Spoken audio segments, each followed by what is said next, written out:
the developer of linguistic genomics, which was the first platform on which you could determine the intent of communication rather than the literal artifact of communication. But we've also used that technology for a number of other applications in defense and intelligence and finance, and most notably in the early 2000s, my company was responsible for bringing down what was at the time one of the largest tax frauds in U.S. history.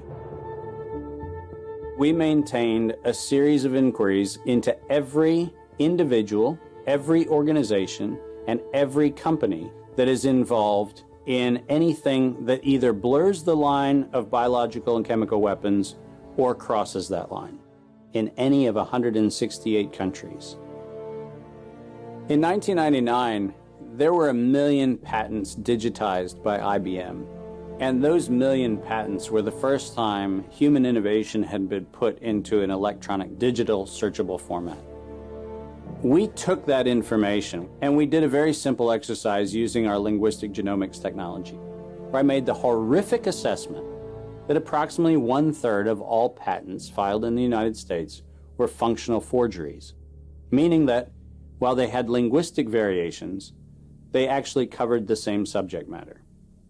In 1999, patents on coronavirus started showing up, and thus began the rabbit trail.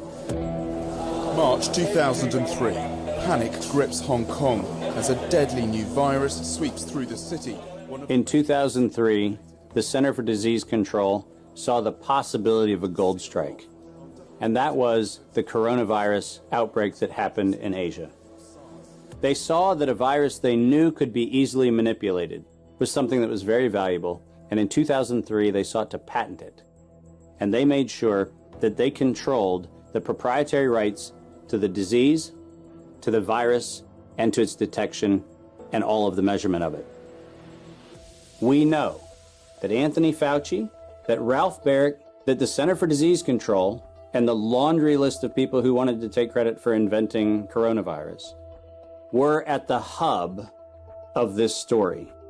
From 2003 to 2018, they controlled 100% of the cash flow that built the empire around the industrial complex of coronavirus. The World Health Organization has officially named the novel coronavirus the novel coronavirus outbreak. The World Health Organization has declared a pandemic, an international public health emergency.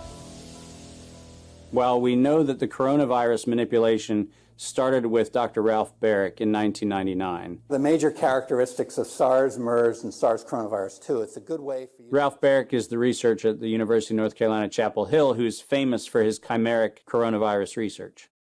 In 2002, there was a recognition that the coronavirus was seen as an exploitable mechanism for both good and ill. On April the 25th, 2003, the U.S. Center for Disease Control filed a patent on the coronavirus transmitted to humans. Under 35 U.S. Code Section 101, nature is prohibited from being patented.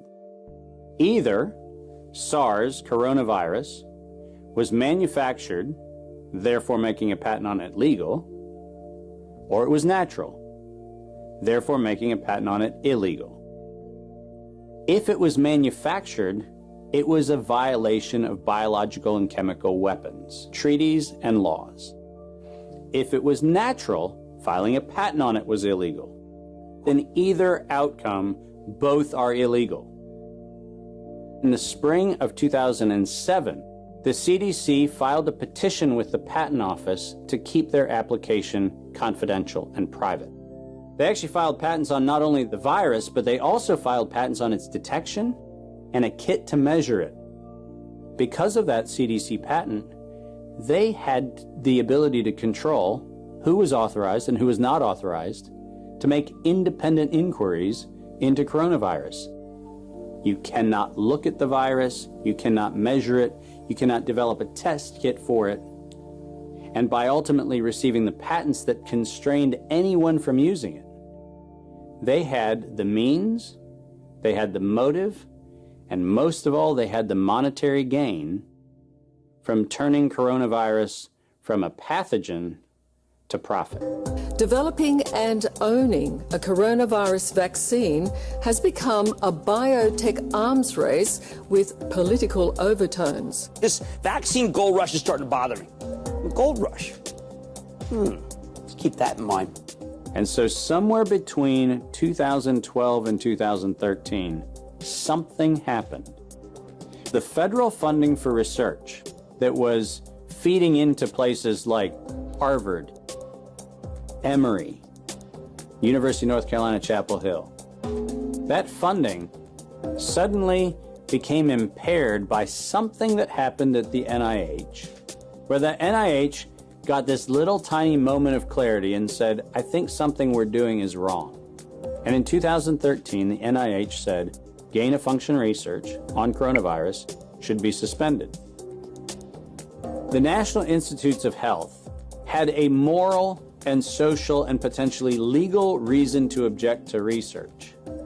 But the letters that were sent to the researchers essentially said, you are receiving notice that we're telling you to stop.